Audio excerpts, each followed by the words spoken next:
Hello and welcome to my first tutorial. Today we will conquer all of Asia as Japan. Our strategy is to protectorate Great Qing by humiliating them and also bankrupting them. We will also conquer the British East Indian Company in the early game and create a power block which will extend up to Persia.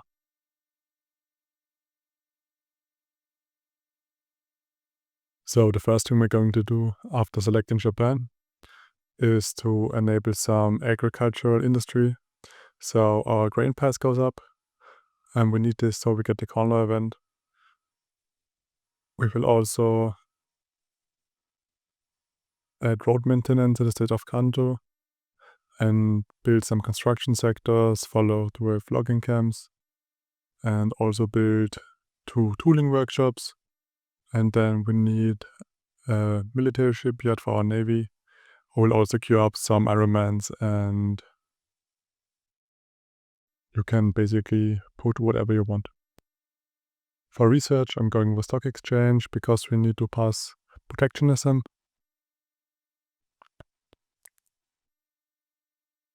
And also we're going for line infantry to deal with every enemy. And then you can choose whatever you want. I'm going with railways because infrastructure is always a problem.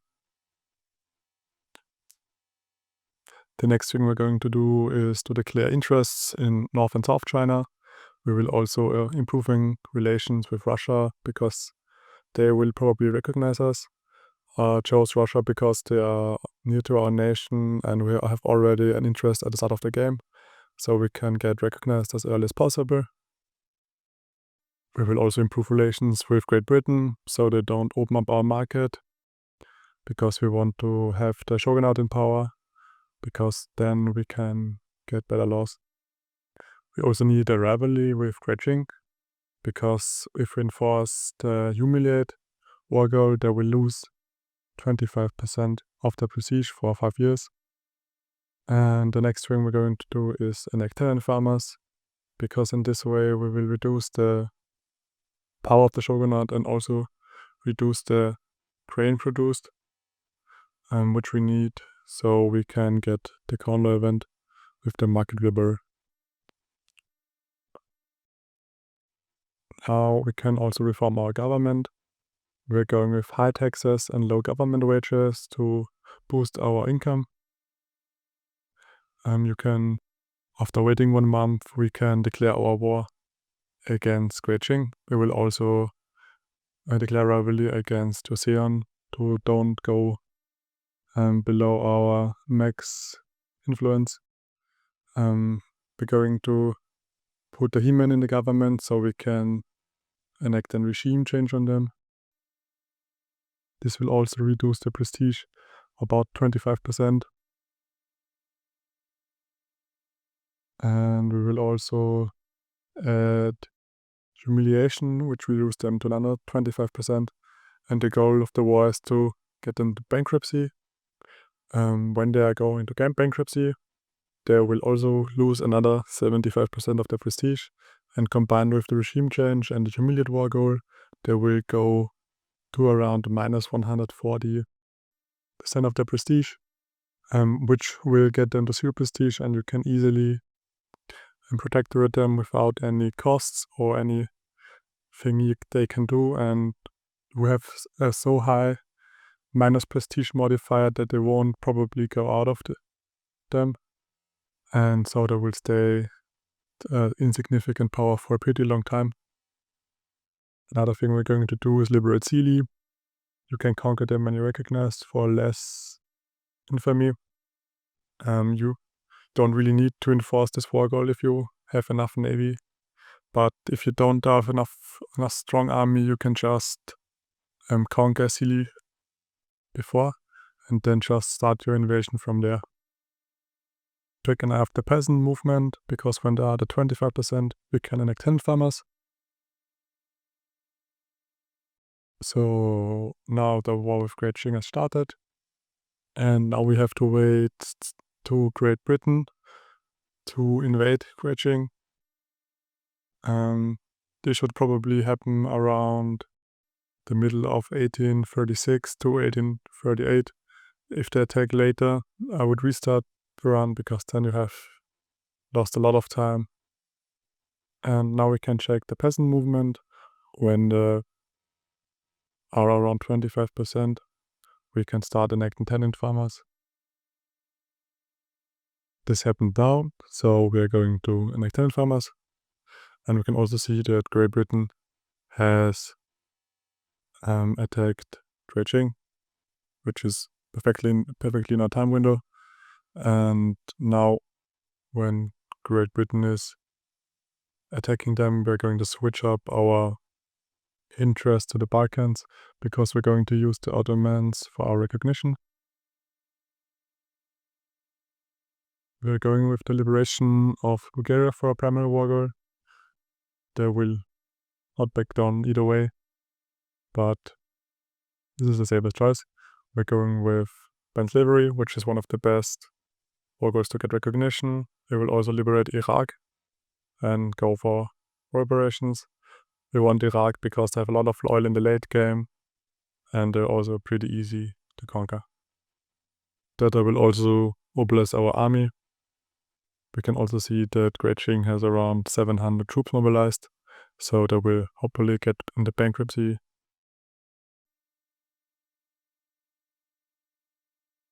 So now we have enacted tenant farmers. The thing we're going to do is now to remove the agricultural industry, because then we'll produce less grain. We also have our troops mobilized, which will also increase our grain production, and enact serfdom, so that the He-Man won't get the plus 10% agricultural food modifier. So our corn prices goes really high because of the high demand and low production. And now it's up 28%. Now we can also cancel serfdom because we don't need a law. And now we have to wait for our market labor. We will also enact some social mobility because we don't need to enact any laws as of now, so we have enough of authority to spare. We got the corn law event pretty soon, which is great. So we are going with the market liberal. We will remove our boost of the peasant movement and move it to the liberal movement, and also make the agitator to a general to get some pop boost from the military. With enough support from the movement, we can now grant leadership for the agitator and start passing protectionism to go away from isolationism. At this point, we also need a navy, so we're going to conscript some ships on every place we can find. And when the relations with Russia are around like 45%, we start our invasion. Before we start, we have to split up our army. One part of our army will stay at the home islands and other part will invade the Ottomans. We start our naval invasion into Kars. Kars is the only state from the Ottomans within the Caucasus region. And after starting our naval invasion, we will move our interest from Arabia to Persia to subjugate them right after the war. Before landing in Kars, we will boost our military wages. And after landing, we will conscript some more generals and split up the army. We will go to another side and invade this state, which is also not guarded by anyone, so we can easily land. Now we have to split out our generals more to get enough army progression as possible. We're also going with force march, and we will also annex the capital of the Ottoman Empire as our strategic objective. So now we are in the capital of the Ottomans, and we can enforce our war goals, but we have to wait for another 16 days. And now we can enforce the war goal of liberation of Iraq, and also the other two, which is enough for us to get recognition from Russia. We can also get an alliance with them. And now we will protectorate Persia with the help of the Russians. So we will call them in.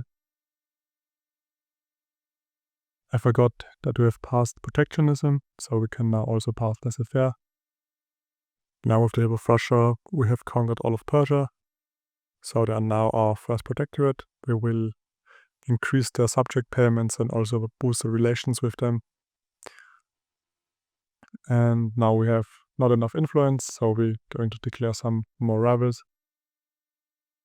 And we can also upgrade our construction sectors to use the newest construction method, because now we have enough iron produced domestically, and also we can import even more to build up our economy. After successfully passing laissez-faire, we're going also now to pass appointed bureaucrats, which is also a very good law to get. After passing appointed bureaucrats, we will now go with dedicated police force to reduce the power of the shogunate even more.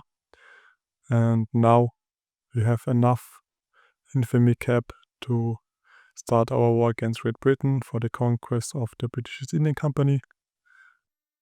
So we're going with the banned slavery war goal, so France doesn't get involved. And also Russia will join us.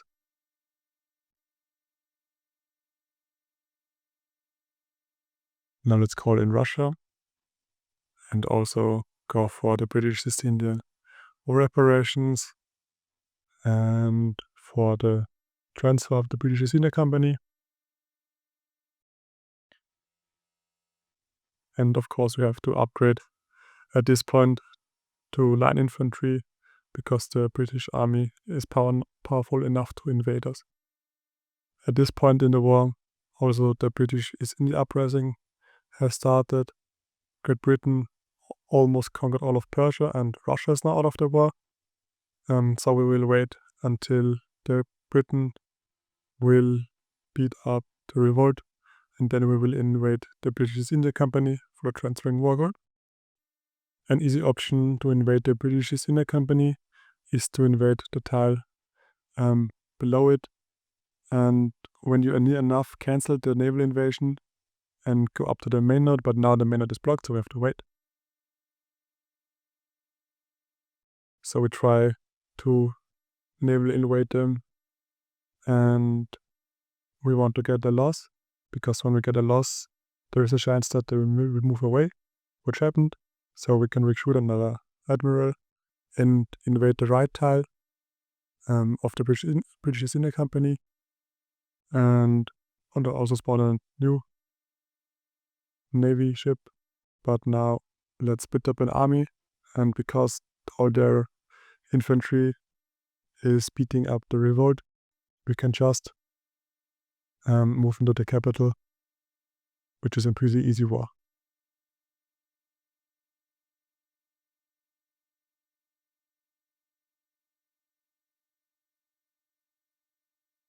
They will also want to propose a white peace, but of course we don't want it.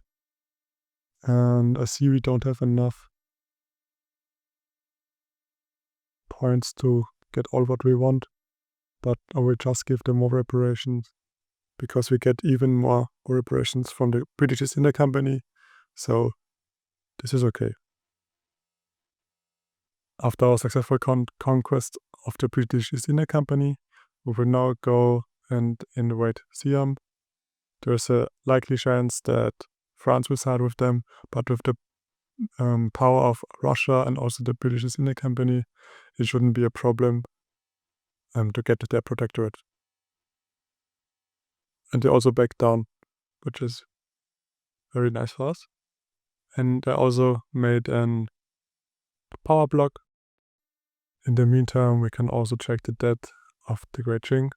They have now accumulated 20 million pounds in debt, so they are not able to repay the debt because of the high interest rate, and the debt of them could be even higher if Great Britain would have attacked a little bit later in the game, because then Great Qing would have mobilized even more troops, but they didn't. But it should work out either way. We'll also go for a protectorate to increase the size of our empire even more. Also, having the kingdom just spawn, there's a very high chance that they will spawn before 1850. So it could also be that they are very large because they have a high debt, and then they will lose, and the Heavenly Kingdom will come the new Great Qing, and they will lose all their debts. So you can either wait for them to get into bankruptcy too, but then you won't have the war goals. So it's actually really good that it is so small, and they're also not bankrupt as of now. 26 million pounds in debt. We've also gone full subjugation of Kokand with the help of Russia. And the Great Qing have now successfully beaten up the Heavenly Kingdom, which is good. We have also a very high chance of passing homesteading, so we're going to reduce the power of the shogunate even more. Now it's also a good time to include Bukhara now to our empire, and Russia will also join us. There's also a chance that they will against the us, but as we are allies, this shouldn't be the problem. After next in homesteading, it's a good idea to also protectorate Iraq, and we've also managed with the help of the British East Indian payments to boost our industry up to new heights. You can also go with per capita taxation to reduce the burden of the lower strata. And we will also enforce military access on Persia to get the help with Iraq. In 1854, the Great Qing have accumulated debt of 90 million. So when they have reached 100 million, we're going to prepare our next phase, which is going to be enacting something the liberal movement won't like, so they will get an uprising. And when we uprise has enough power, they will create a civil war, and we will start with the civil war, and shortly before civil war changing, we will peace out with Great Qing, and then we will move to becoming the uprising. And when we become the uprising, all our diplomacy will reset, and also the truce with Great Qing, and we can easily subjugate them. And as you noticed, we have also started a war with Galat. When you conquer Galat, you can also get the Mekran for free because that's a subject. And when you conquer a country, then you will also get transferred the subject, even though they are not in the war goals. It is now a good time to trade the civil war from a liberal movement. So we're going with the annexation of hereditary bureaucrats, and we will also create around 15 million radicals by govs mobbing. For this you have to reduce the government to the lowest highs and then add all of the members again. And you have to constantly swap the interest groups with the highest population in and out, and you can see we can create radicals out of nowhere. And another good idea is to get high taxes, because then your legitimacy is lower, and also this will create more radicals. After creating 12.5 million radicals, we have to wait to the radical movement to pop up. There are around 25%, and I also managed to invade Qing, which is a bit easy because I don't have an army. So let's go with the regime change and all of our war goals. Let's peace out. And when we check the prestige, there are around 250 because they haven't gone into bankruptcy yet. So hopefully they will do it. Sometimes they are in wars you can't control, and when they are in a war they won't go into bankruptcy. But they aren't in any, so it should happen anytime. You can also see the modifiers. We have 10% from literary because they're unhappy, and our 50% comes from our humiliation, and also the government swap. Probably they have become a little bit more credit limit with the liberation of Zulu. But it should, okay, as of now, they are in bankruptcy, so we have 2 years, 3 years until they get their first prestige back. So let's don't lose any time and start our liberal movement war. And there's also cheeky trick you can do. Shortly before the civil war ignites, you can go over the infamy limit, and we're going to use this to conquer Burma. After calling the Russians in, we can go for the rest of the war goals. So we will conquer all of Burma. And we could even go for some Siam war goals, but we don't want this because they are subject anyway. And this maybe will get some other powers involved.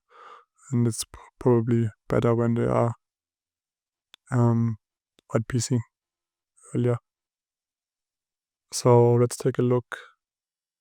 We can now swap to become the other side. And let's set all our generals on advance. I even demobilized the army, so they can't mobilize it for another 70 days. So we shouldn't have any problems conquering Japan.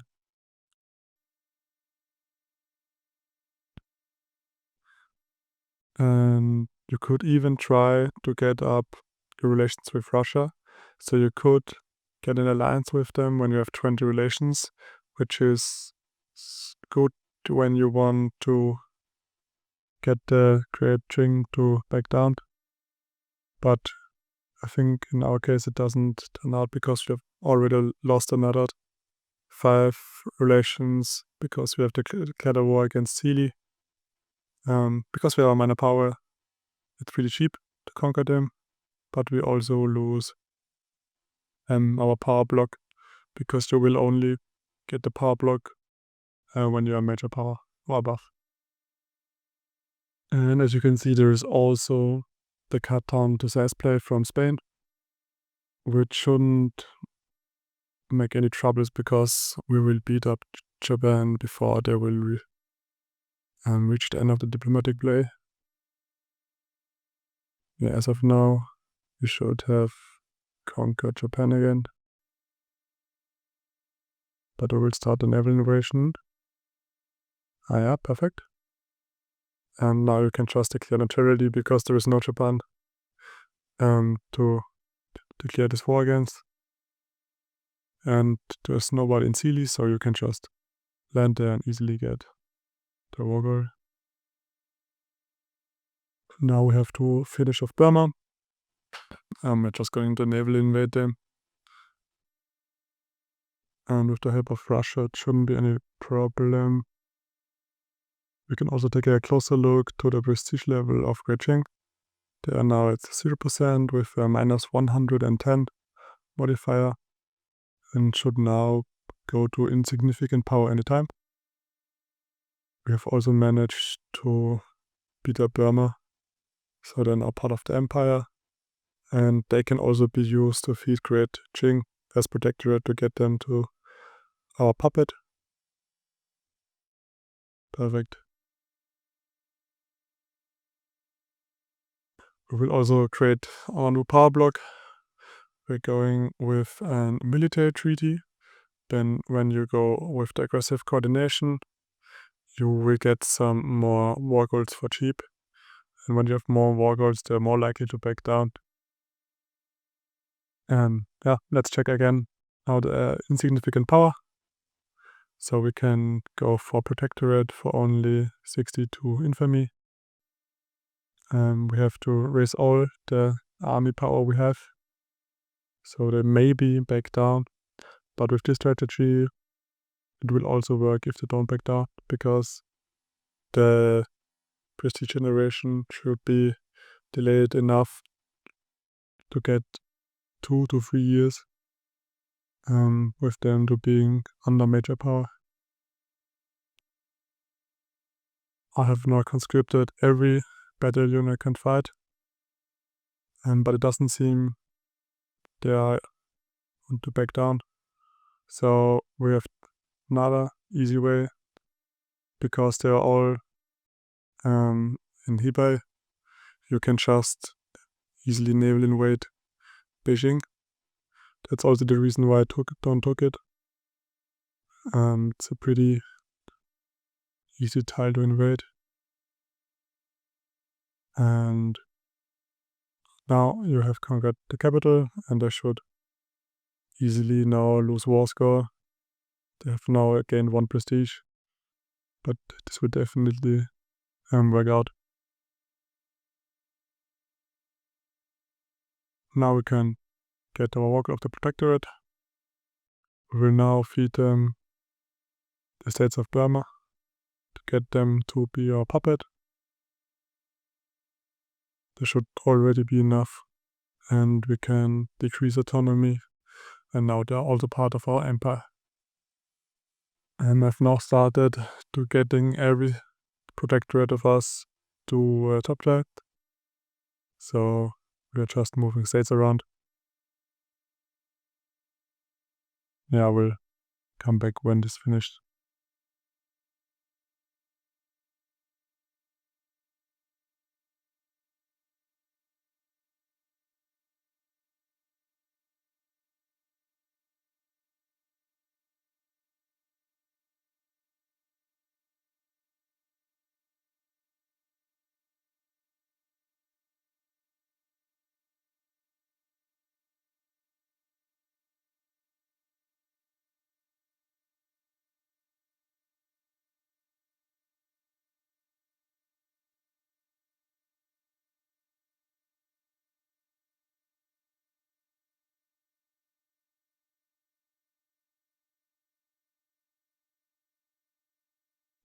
My initial plan was to give every state to Tibet and then annex them, but I forgot that we actually had a war, and when we have a war, we have a truce, so I was unable to annex Tibet, so I had to come with another idea. My idea was just to release Kalat, because we have a truce with every puppet we have, so just create Kalat as our puppet, and now just grant them every state we have.